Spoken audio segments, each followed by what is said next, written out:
Hello everyone, welcome back to Gore Maths Academy in the lecture number 4 of Triangles chapter। ठीक है, तो हमने अब तक इस चैप्टर में थेल्स थ्योरम पढ़ लिया था, थेल्स थ्योरम का कन्वर्स पढ़ लिया था और कुछ क्वेश्चंस कर लिए थे थेल्स थ्योरम के ऊपर। बट अभी तक किसी भी क्वेश्चन में हमने कन्वर्स ऑफ थेल्स थ्योरम का यूज़ नहीं किया था। तो अब से लेके जो हम अपने इस वीडियो में और अगले वीडियो में क्वेश्चंस करेंगे वो थेल्स थ्योरम और कन्वर्स ऑफ थेल्स थ्योरम दोनों के ऊपर करेंगे। ठीक, जैसे पहला क्वेश्चन हमारे पास ये आता है, हमसे कह रहा है सामने एक फिगर दे रखी है, उस फिगर के अकॉर्डिंग हमको ये बताना है कि P R is parallel to A C. तो पहले फिगर को स्टडी करते हैं, फिर अपने क्वेश्चन पे आते हैं। अगर मैं इस फिगर को देखूं तो ये लाइन जो है ओ ए, ओ बी और ओ सी, इनकी वजह से ये तीन ट्रायंगल्स में बट रहा है। ठीक है, तीन बड़े ट्रायंगल्स में बट रहा है, ये अंदर भी बट रहा है पर उससे मतलब नहीं है। और जब भी मुझे ट्रायंगल्स में इस तरीके की फिगर दिखाई पड़ती है जहां पे दो पॉइंट्स को जोड़ के एक लाइन बने दो साइड्स की वजह से और तीसरी साइड के वो पैरेलल हो, तो वहां पे हम अपना थेल्स थ्योरम यूज कर सकते हैं और हमको अपने दिमाग में वही रखना है सबसे पहले। तो आओ देखें, अगर मैं इस वाले ट्रायंगल में, ट्रायंगल ए ओ बी में थेल्स थ्योरम यूज करूं, हो जाएगी, अच्छी बात है।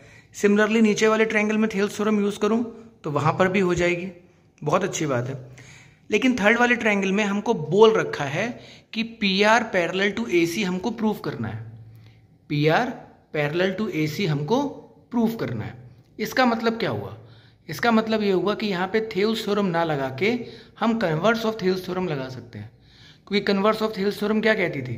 कन्वर्स ऑफ थेल्स थ्योरम ये कहती है कि अगर किसी ट्रायंगल में दो पॉइंट्स हों दो साइड्स पे और वो उन दोनों साइड्स को इक्वल प्रोपोर्शंस में बांट रहे हों, सच दैट जैसे O P upon P A equals to O R upon R C हो जाए, तो ये जो लाइन बन के आएगी पी आर, ये ए सी के पैरेलल होगी। वो थेल्स थ्योरम का जस्ट उल्टा रूप है यहाँ पे, है ना। तो मैं देख सकता हूँ कि मुझे क्या करना पड़ेगा, मुझको O P upon P A is equals to O R upon R C पहले प्रूव करना पड़ेगा, फिर मैं कन्वर्स ऑफ थेल्स थ्योरम को यूज़ करके वहाँ पे अपना क्वेश्चन सॉल्व कर सकता हूँ। तो आइए जैसे देखते हैं, हम जैसे फिगर में देख सकते हैं कि P Q parallel to A B है, पी क्यू वो रही line, P Q parallel to A B. तो मैं क्या बोल सकता हूँ, उसको हमने थेल्स थ्योरम का यूज करा, O P upon P A equals to O Q upon Q B, जो अभी हम ऑलरेडी बात कर चुके हैं। सिमिलरली नीचे वाले ट्रायंगल्स की बात करेंगे तो उसमें भी हम थेल्स थ्योरम लगा सकते हैं, O Q upon Q B equals to O R upon R C, O Q upon Q B equals to O R upon R C. ये हमने थेल्स थ्योरम से फिर से कर दिया। अब अगर मैं थोड़े से आगे की बात करूं तो figure number equation number 1 and equation number 2 के आधार पर अगर हम ध्यान से देखें तो यहाँ पे भी O Q upon Q B आ रहा है और यहाँ पर भी O Q upon Q B आ रहा है। तो इन दोनों इक्वेशन को मैं इक्वेट कर सकता हूँ, ईजिली इक्वेट कर दिया। वहां से हमको क्या मिला, O P upon P A equals to O R upon R C. अब एक बार फिगर पे आइए, O P upon P A equals to O R upon R C, यही हमको शुरुआत में चाहिए था।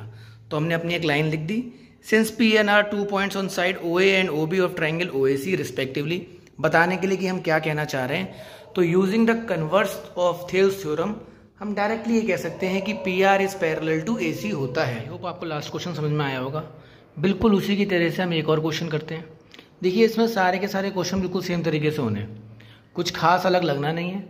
आपको पैरेलल पेयर ऑफ लाइन्स को ढूंढना है, उन पैरेलल पेयर ऑफ लाइन्स को ढूंढने के बाद में उसमें थेल्स थ्योरम लगानी है, वहाँ पे कुछ इक्वेशंस बनेंगी, उनको आपस में प्रूव करना है, उनको आपस में इक्वेट करना है और अगेन फिर से हम कन्वर्स ऑफ थेल्स थ्योरम लगा के अपने क्वेश्चन सॉल्व कर सकते हैं। छोटी मोटी चीज़ें ऊपर नीचे होती हैं जो हमको देखनी पड़ेंगी, क्योंकि सारे क्वेश्चन तो एक जैसे बिल्कुल नहीं हो सकते। तो आओ देखो, इसमें थोड़ी सी बात अलग है तो बात करते हैं। हमने कहा एक एबीसी हमारे पास ट्रायंगल है, एबीसी हमारे पास ट्रायंगल है, सच दैट उस पर ए बी लाइन पे डी और ई दो पॉइंट्स हैं। हमने डी से क्या करा, डी पी एक लाइन जोड़ी जो पैरेलल टू होगी बी सी के। सिमिलरली हमने ई से क्या करा, ई क्यू एक लाइन बनाई जो पैरेलल होगी ए सी के।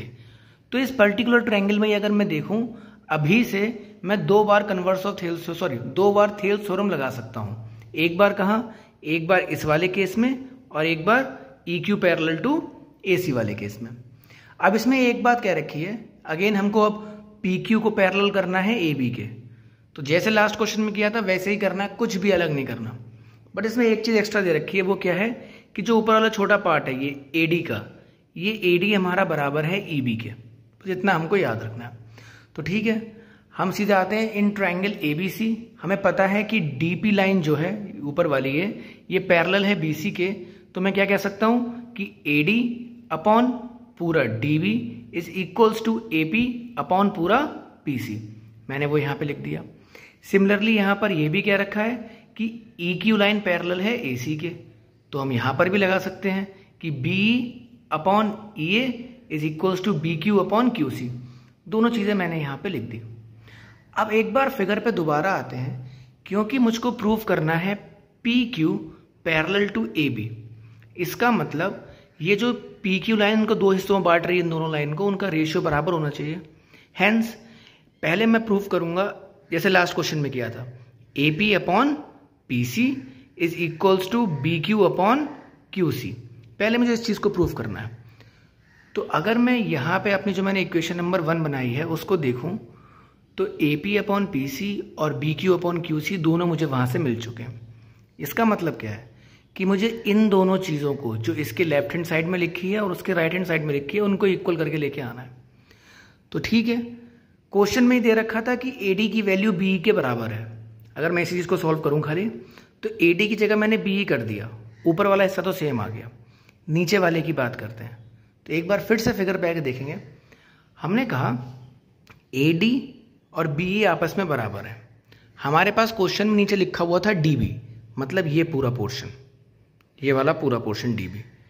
तो अगर मैं DB की बात करूं तो DB में क्योंकि EB आ रहा है और EB हमारा किसके इक्वल दे रखा है हमको, AD के, तो अगर मैं DB इक्वल्स टू लिखूं जैसे मैंने यहां पे लिखा हुआ है, मैं DB को लिख सकता हूं DB प्लस BE की फॉर्म में, है ना, जो उसको एक तोड़ दिया खाली, और BE की जगह में हम लिख सकते हैं AD। अब जब BE की जगह हमने AD लिख दिया तो ED प्लस AD मिला के क्या बन जाएगा, AE, मिला के क्या बन गया, AE। और यही हमको प्रूफ करके लेके आना था कि ये चीज हमारी उसके बराबर है। अब इक्वेशन नंबर 1 को देखते हुए हम क्या कह सकते हैं कि BQ upon QC is equals to AP upon PC। Then by converse of Thales theorem PQ is parallel to AB। ये हमारा पूरा का पूरा सॉल्यूशन था। जो इसमें एक चीज थी खाली समझने वाली, थेल्स थ्योरम तो हम इजीली लगा सकते हैं जो ऊपर लगी हुई है। जो समझने वाला पोर्शन था तो वो ये था। इसमें हमने कुछ नहीं करा है, DB को हमने तोड़ा है उसके दो पार्ट्स में, DE प्लस BE में। BE की जगह पे हम AD लिख सकते हैं। फिर जब हमने फिगर में देखा तो DE प्लस AD मिला के क्या बन रहा था, AE। और हमको इक्वेशन नंबर 1 में वही चीज लेके आनी थी, वो सामने से BE अपॉन AE। जब BE अपॉन AE आ गया सो फ्रॉम इक्वेशन 1 हम BE अपॉन AE की जगह पे BQ अपॉन QC पुट कर सकते हैं। और जैसे हमने वो पुट करा, हम कन्वर्स ऑफ थेल्स थ्योरम का यूज करके ये वाले क्वेश्चन को अपना सॉल्व कर दिया और PQ is parallel to AB prove कर दिया। इस तरीके से ये वाला क्वेश्चन भी हो गया हमारा। ऐसे ही हमको क्वेश्चंस करने होते हैं, इसमें कुछ खास डिफिकल्ट टास्क नहीं है। एक आधी क्वेश्चन आता है जो थोड़ा सा मुश्किल होता है कि समझना पड़ता है उसमें, जैसे इसमें हल्की सी ये बात थी, इसके अलावा और कुछ भी नहीं था। ओके, सो मूविंग ऑन, अब हम लास्ट 2 क्वेश्चंस कर रहे हैं ऑन थेल्स थ्योरम पे। ठीक है, इंपॉर्टेंट क्वेश्चन है, अच्छे क्वेश्चन है, और इन क्वेश्चंस में के बाद हमारा थेल्स थ्योरम लगभग कंप्लीट हो जाएगा। ठीक है, अब जो भी क्वेश्चन अगर आपको दिखेंगे तो आप जो भी कुछ हमने अब तक बात करी है उसके अकॉर्डिंग आप सारे के सारे क्वेश्चन इसके कर सकते हैं। तो इस क्वेश्चन की अगर हम बात करें, इसको 2 पार्ट्स में डिवाइड कर रखा है। सबसे पहले हमको कह रखा है कि एक ट्रायंगल है ABC। ठीक है, इस ट्रायंगल ABC में D और E 2 पॉइंट्स है, साफ साफ फिगर दिख रही है, जिसमें जो ये BD वाला पार्ट है ये EC के इक्वल है और angle B equals to angle C है। और हमसे बोला हुआ है कि DE पैरेलल टू BC आप प्रूव करके दिखाइए। तो कोई बड़ी बात नहीं है, DE parallel to BC prove करना है। लास्ट 3 क्वेश्चन से हम कर रहे हैं कि हमको कन्वर्स ऑफ थेल्स थ्योरम लगानी है। कन्वर्स ऑफ थेल्स थ्योरम के लिए क्या करेंगे, पहले इनके रेशियोज को इक्वल करना होगा। तो देखो, जो हमको प्रूव करना है वो प्रूव ये करना है कि AD upon DB is equals to AE upon EC होता है ना। और उसके अलावा हमको क्या प्रूव करना है, बस यही प्रूफ। उसके अलावा फिर कन्वर्स ऑफ थेल्स थ्योरम लगा के हमारा काम हो जाएगा, DE पैरेलल टू BC। तो अगर मैं ध्यान दूं, इस क्वेश्चन में हमको सिर्फ DE इक्वल्स टू EC दे रखा है, उसके अलावा कोई और हिंट नहीं दे रखा एक्सेप्ट फॉर 1 कि एंगल B की वैल्यू एंगल C के बराबर है। अब हमने पहले लेक्चर में देखा था types of triangles. Types of triangles में था कि अगर किसी ट्रायंगल की 2 साइड्स इक्वल हैं तो उसको बोलते हैं आइसोसेलेस ट्रायंगल। और उसी लेक्चर में हमने एक चीज और देखी थी कि आइसोसेलेस ट्रायंगल में अपोजिट एंगल्स भी इक्वल होते हैं।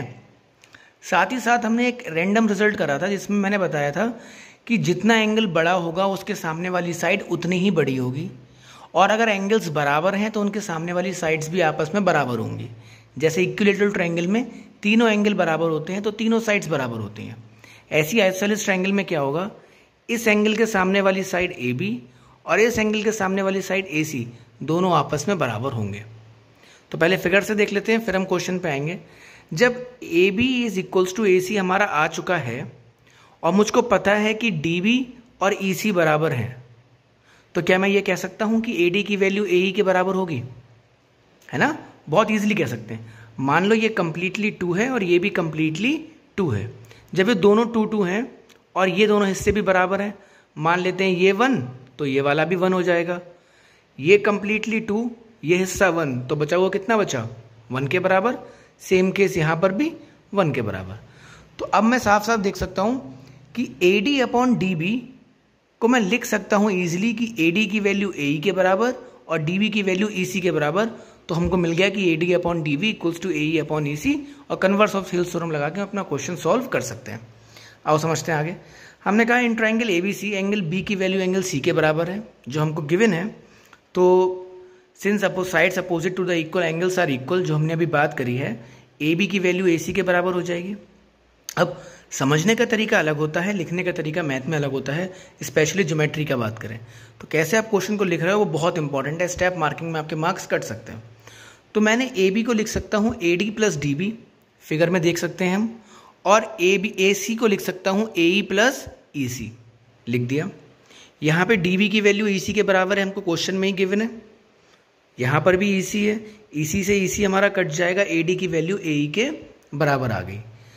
तो नाउ आई कैन सी कि अगर मैं A D upon D B निकालूं तो A D equals to A E हम जस्ट अभी प्रूव करके आए हैं, और D B equals to E C हमको गिवन है। तो ये चीज़ हम यहाँ से लिख सकते हैं। Hence by converse of Thales theorem मैं कह सकता हूँ D E is parallel to B C. तो जस्ट लाइक प्रीवियस क्वेश्चंस, थोड़ा बहुत ऊपर नीचे चीज़ें कर करके बेसिक ट्रायंगल प्रॉपर्टीज़ को सोच के हम इस क्वेश्चन को भी सॉल्व कर सकते थे, कोई खास बड़ी बात नहीं थी। अगला क्वेश्चन थोड़ा सा इंपॉर्टेंट है, इसका सेकंड पार्ट। बट इस क्वेश्चन में और क्या चेंज हो सकता है? देखिए, इस क्वेश्चन में जैसे हमको अभी बोला है कि angle B equals to angle C, हो सकता है हमको A B equals to A C दे दें। तो कुछ भी यहाँ पर हो, आइसोसेलेस ट्रायंगल की ये वाली प्रॉपर्टीज लगा के मैं को बाकी चीज़ें सॉल्व कर सकता हूँ। अगर A B equals to A C दे रखा होता तो मैं angle B equals to angle C prove कर लेता, है ना? अब angle B equals to angle C दे रखा है तो A B equals to A C मैंने प्रूव कर लिया, तो उसमें कोई बड़ी बात नहीं है ना? तो चलिए, अब अगला क्वेश्चन दो तरीके से था। एक, जैसे मैंने आपको भी समझाया कि फिगर में थोड़ा चेंज कर दिया, ए B equals to A C दे रखा है तब आप चीज़ों को प्रूव करो। क्वेश्चन वैसे ही था, हमने थोड़ा इसको चेंज करा। चेंज करने के बाद क्या आया, हमको ये बोला है कि डी ई बी एंड सी, ये जो पॉइंट आ रहे हैं चार, डी ई बी एंड सी, ये चारों पॉइंट कॉन्साइक्लिक है। अब कॉन्साइक्लिक पॉइंट्स क्या होते हैं? देखो, चार पॉइंट्स जिनकी वजह से, जिनके ऊपर से कंप्लीट सर्कल पास हो जाए, ठीक है, ऐसे चार पॉइंट्स जिनके ऊपर से एक सर्कल बन जाए उनको हम बोलते हैं कॉन्साइक्लिक पॉइंट्स। चार हो, तीन हो, मतलब उन पॉइंट्स को अगर मैं उनके ऊपर से एक सर्कल बना सकूं, उस पॉइंट्स को हम बोलेंगे कॉन्साइक्लिक पॉइंट्स, ठीक है?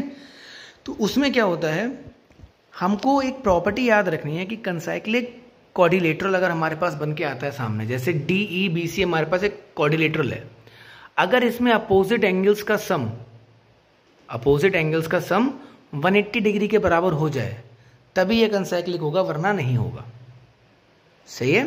अगर अपोजिट एंगल्स का सम 180 डिग्री हो जाए, मतलब अगर मैं ये वाला एंगल डी नीचे वाला और एंगल सी, साथ ही साथ एंगल बी और एंगल ई ये नीचे वाला, इन दोनों का सम 180 डिग्री के बराबर प्रूफ कर दूं तो मैं कह सकता हूं कि ये कॉन्साइक्लिक क्वाड्रिलेटरल है ना? तो आइए, सिंस हम प्रूव कर चुके हैं D E parallel to B C. अच्छा, अगर क्वेश्चन सिर्फ इतना ही आता है, ऊपर का हिस्सा नहीं आता, तो हमको ये चीज़ प्रूव करनी पड़ेगी पहले, है ना? तो उसको हम सीख चुके हैं आराम से। Since D is parallel to B C, मैं ये कह सकता हूं कि angle B D E plus angle A B C equals to 180 degree using the co interior angles property. Angle B D C मतलब ये वाला एंगल नीचे वाला और एंगल बी, इन दोनों का सम 180 डिग्री होगा। को इंटीरियर एंगल्स क्या कहते हैं कि अगर दो लाइंस पैरेलल हों और उनके बीच में एक ट्रांसवर्सल जा रहा हो तो सेम साइड वाला जो एंगल्स होते हैं वो को इंटीरियर एंगल्स होते हैं और उनका सम 180 डिग्री होता है। 9th क्लास में हम इसके बारे में डिटेल में पढ़ के आ चुके हैं चैप्टर लाइन्स एंड एंगल्स में। ठीक है, उसके बाद एंगल ABC मतलब एंगल B की वैल्यू एंगल C के बराबर है, ये हमको क्वेश्चन में ही गिवन था। अगर गिवन नहीं था तो हम इसको प्रूव कर सकते थे अगर सेकंड टाइप का क्वेश्चन बन जाता ये तो। ठीक है, तो वहाँ से मैं देखूँ तो angle BDE plus angle ACB equals to 180 degree. Angle BDE मतलब ये वाला एंगल और एंगल ACB मतलब ये वाला एंगल, इन दोनों का सम कितना हो गया? 180 डिग्री हो गया। तो सिमिलरली मैं ये भी प्रूव कर सकता हूँ कि बाकी दोनों एंगल्स का सम भी कितना होगा? 180 डिग्री, है ना। तो similarly angle DEC plus angle ABC equals to 180 degree. ठीक है, तो since the sum of opposite angles of quadrilateral DEBC is 180 degree, hence हम कह सकते हैं कि DEBC आर कॉन्साइक्लिक पॉइंट्स। तो इस टाइप के क्वेश्चन, ये थोड़ा इंपॉर्टेंट क्वेश्चन है हमारे लिए। इस टाइप का आपको RD शर्मा में आपके मिल जाएगा ये क्वेश्चन, दोनों थियल्स थ्योरम के लास्ट वाले क्वेश्चंस में। तो इस तरीके से हमने अपने सारे थियल्स थ्योरम के क्वेश्चंस करे। अब इसके बाद जो हमको अपना शुरू करना है वो शुरू करना है एंगल बाइसेक्टर थ्योरम्स के बारे में कि एंगल बाइसेक्टर थ्योरम क्या होती है, उनसे हमें क्या समझ में आता है। सिमिलरली फिर उसके बाद हम सम मोर रिजल्ट्स ऑन थियल्स थ्योरम करेंगे। देन हमारा जो टॉपिक है सिमिलरिटी ऑफ ट्रायंगल वो हमारा शुरू होगा। तो अभी ये कम से कम हमारे पास 10 से 12 लेक्चर्स का और सामान है, जिसमें हम ट्राई ये करेंगे कि जितने क्वेश्चन हो सकते हैं उतने ज़्यादा क्वेश्चन करें। ठीक, हमने थियल्स थ्योरम के ऊपर बढ़िया 10 क्वेश्चन कर लिए थे। आगे अब हम देखेंगे कि कितने क्वेश्चन हमें करने हैं, पर थियल्स थ्योरम में अभी इतने ही क्वेश्चन है। अगर मुझको मिलते हैं तो हम और कराएंगे, वरना इतने काफ़ी हैं क्वेश्चन हमारे लिए। ठीक है, thank you very much, keep watching.